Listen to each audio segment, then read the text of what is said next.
রহমানির রহিম।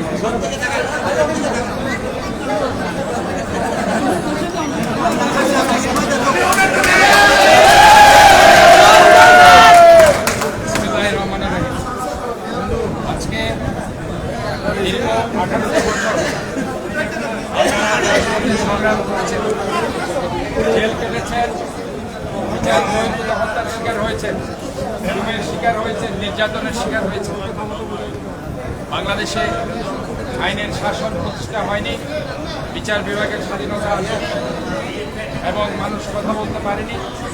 মানুষের সমস্ত মৌলিক অধিকার, গণতান্ত্রিক অধিকারের পথে উঠেছিল। কিন্তু আজকে এই ঐতিহাসিক রায়ের মাধ্যমে বিচার বিভাগ আবারও প্রমাণ করতে পেরেছে তারা আজকে স্বাধীন, তারা এজন্য আমি প্রথমে ধন্যবাদ জানাতে চাই।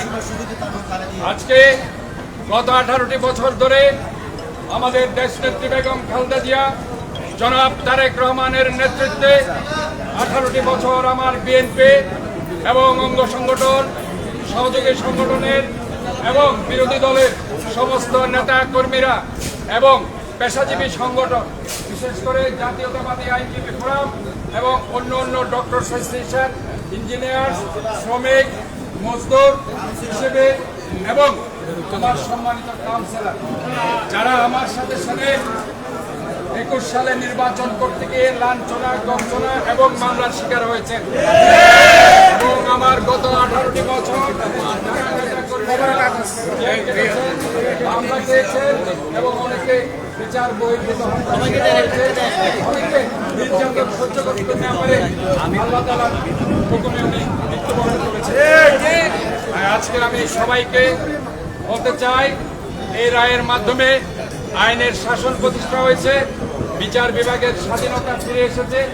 আমরা মনে করি এই আমাদের নেতা কর্মীদের বিরুদ্ধে গত 18টি বছর যে অবৈধ মামলা হয়েছে, গায়েবী মামলা হয়েছে, অনৈতিক মামলা হয়েছে এবং সাজানো ফেব্রিকেটেড মামলা হয়েছে, এই সমস্ত মামলাগুলো এক বাক্যে নির্বাহী আদেশে অনতিবিলম্বে সমস্ত মামলা প্রত্যাহার করে